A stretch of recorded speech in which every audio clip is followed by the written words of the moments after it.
BrahMos missile భారత అమ్ముల పొదిలో తిరుగులేని అస్త్రం. శత్రువుకు పీడకలను మిగిల్చే ఈ ఆయుధం ఇప్పుడు ప్రపంచవ్యాప్తంగా చర్చనీయాంశంగా మారుతోంది. ఒక్కసారి ఊహించండి, శత్రు దేశంలో ఒక కీలక మిలిటరీ స్థావరం, అక్కడున్న రాడార్లు ఆకాశాన్ని సముద్రాన్ని నిరంతరం గమనిస్తున్నాయి. అకస్మాత్తుగా ఒక హెచ్చరిక వస్తుంది, ఒక క్షిపణి మన వైపుకి దూసుకొస్తుంది అని.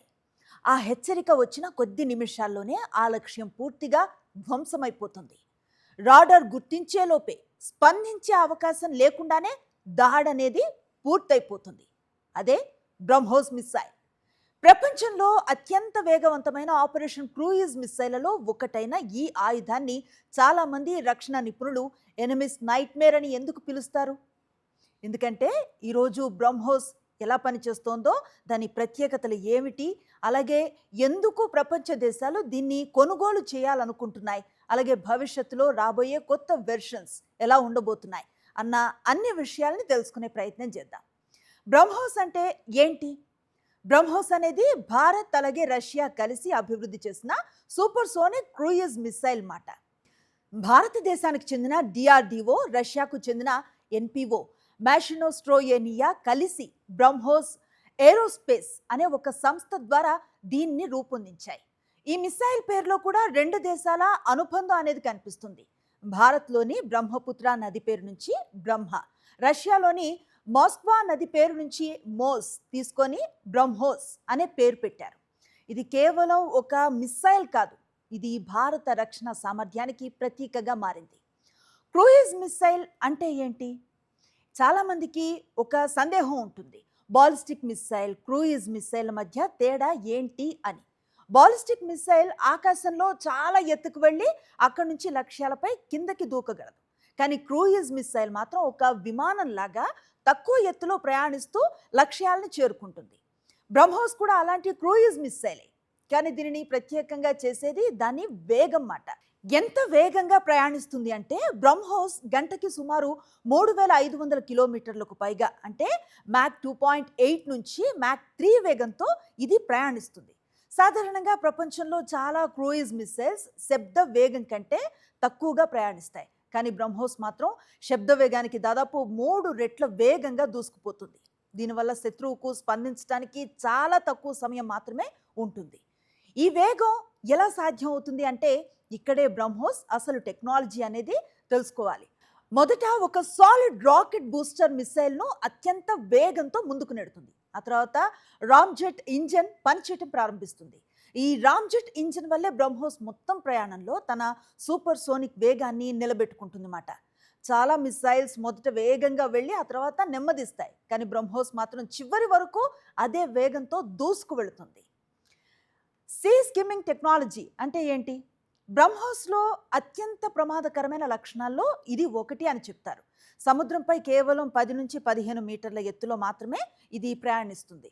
దీనివల్ల శత్రు రాడార్లు చాలా ఆలస్యంగా దీన్ని గుర్తించగలుగుతాయన్నమాట. రాడార్లో కనిపించే సమయానికి లక్ష్యాన్ని చేరుకోవటానికి కొన్ని క్షణాలే మిగులుతాయి. అందుకే నావికదళ యుద్ధాల్లో బ్రహ్మోస్కి ఒక ప్రత్యేక ప్రాధాన్యత అనేది ఉంటుంది. ఫైర్ అండ్ ఫోర్గెట్ అంటే ఏంటి? బ్రహ్మోస్ను ప్రయోగించిన తర్వాత దాన్ని మళ్ళీ నియంత్రించాల్సిన అవసరం అనేది ఉండదు. అది స్వయంగా తన మార్గాన్ని గుర్తిస్తుంది, లక్ష్యాన్ని గుర్తిస్తుంది. చివరి దశలో దిశ మార్చుకుంటూ ఖచ్చితంగా దాడి చేస్తుంది. దీని ఖచ్చితత్వం చాలా ఎక్కువ, అంటే లక్ష్యం నుంచి కొన్ని మీటర్స్ తేడాతో దాడి చేసేయగల సామర్థ్యం దీని సొంతం మాట. ఎక్కడి నుంచి ప్రయోగించవచ్చు అంటే బ్రహ్మోస్ అనేది ప్రపంచంలో అరుదుగా కనిపించే మల్టీ ప్లాట్ఫామ్ మిసైల్ మాట. దీన్ని భూమి నుంచి ప్రయోగించవచ్చు, అలాగే యుద్ధ నౌకల నుంచి కూడా ప్రయోగించవచ్చు, అలాగే సుఖోయ్ 30 MKI యుద్ధ విమానాల నుంచి కూడా గాల్లోనే ప్రయోగించవచ్చు. భవిష్యత్తులో మరిన్ని ప్లాట్ఫామ్లకు కూడా అనుసంధానం చేసే పనులు వేగంగా జరుగుతున్నాయి. బ్రహ్మోస్ ఎందుకు శత్రువుకు పీడకల అంటారంటే ఒక సాధారణ ఉదాహరణను తీసుకుందాం. 450 కిలోమీటర్ల దూరంలో లక్ష్యాన్ని ఒక సాధారణ సబ్సోనిక్ మిసైల్ చేరుకోవటానికి సుమారు అరగంట వరకు సమయం పట్టొచ్చు. అదే దూరాన్ని బ్రహ్మోస్ కొద్ది నిమిషాల్లోనే చేరుకోగలుగుతుంది.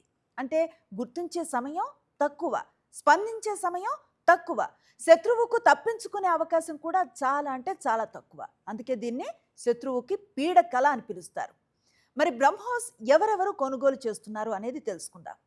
బ్రహ్మోస్ ఇప్పుడు కేవలం భారత్ ఆయుధం మాత్రమే కాదు, ఇది ప్రపంచ మార్కెట్లో కూడా మంచి డిమాండ్ని సంపాదించింది. ఫిలిప్పీన్స్ భారతదేశం నుంచి బ్రహ్మోస్ను కొనుగోలు చేసిన తొలి విదేశీ దేశంగా నిలిచింది.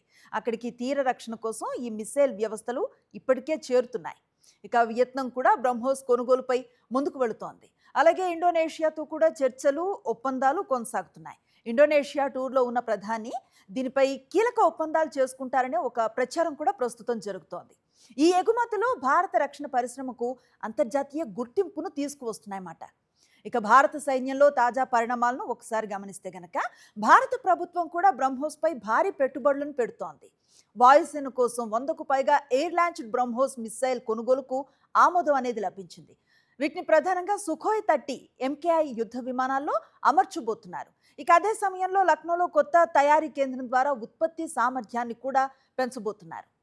బ్రహ్మోస్ NG, ఇప్పుడు అందరి దృష్టి బ్రహ్మోస్ NG మీదే ఉంది. NG అంటే నెక్స్ట్ జనరేషన్ అన్నమాట. ఈ కొత్త వెర్షన్ చిన్న పరిమాణంతో ఉంటుంది, తక్కువ బరువు ఉంటుంది, మరింత వేగంగా ముందుకు వెళుతుంది. ఒకే విమానం ఒకటి కాకుండా 2 లేదా 3 మిసైల్స్ను మోసుకెళ్లే అవకాశం ఉంటుందన్నమాట. తేజస్ వంటి స్వదేశీ యుద్ధ విమానాల్లో కూడా దీన్ని వినియోగించే దిశగా ప్రయత్నాలు అనేవి కొనసాగుతున్నాయి. భారతదేశం బ్రహ్మోస్ పరిధిని దాదాపు 800 కిలోమీటర్ల వరకు పెంచే పనిలో ఉంది ఇప్పుడు. అదే సమయంలో మరింత స్టెల్త్ సామర్థ్యం, మరింత వేగం, అలాగే భవిష్యత్తులో హైపర్సోనిక్ టెక్నాలజీపై కూడా పరిశోధనలు కొనసాగుతున్నాయి. అంటే రాబోయే సంవత్సరాల్లో బ్రహ్మోస్ మరింత శక్తివంతంగా మారే అవకాశం ఖచ్చితంగా ఉంది అని చెప్పొచ్చు. ఒక దేశ భద్రత కేవలం సైనికుల ధైర్యంపై మాత్రమే ఆధారపడదు, వారి చేతిలో ఉన్న సాంకేతికత కూడా అంతే కీలకం. ఆ సాంకేతికతకు భారతదేశం ప్రపంచానికి చూపిస్తున్న గొప్ప ఉదాహరణల్లో బ్రహ్మోస్ అనేది ఒకటి.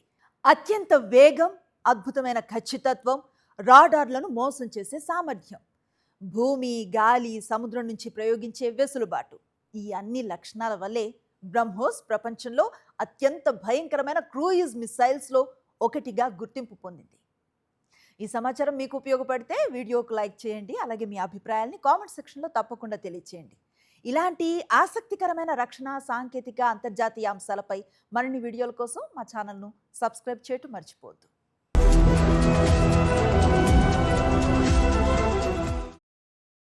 మరిన్ని అప్డేట్స్ కోసం ఛానల్ను సబ్స్క్రైబ్ చేయండి. నోటిఫికేషన్స్ కోసం బెల్ ఐకాన్ పై క్లిక్ చేయండి.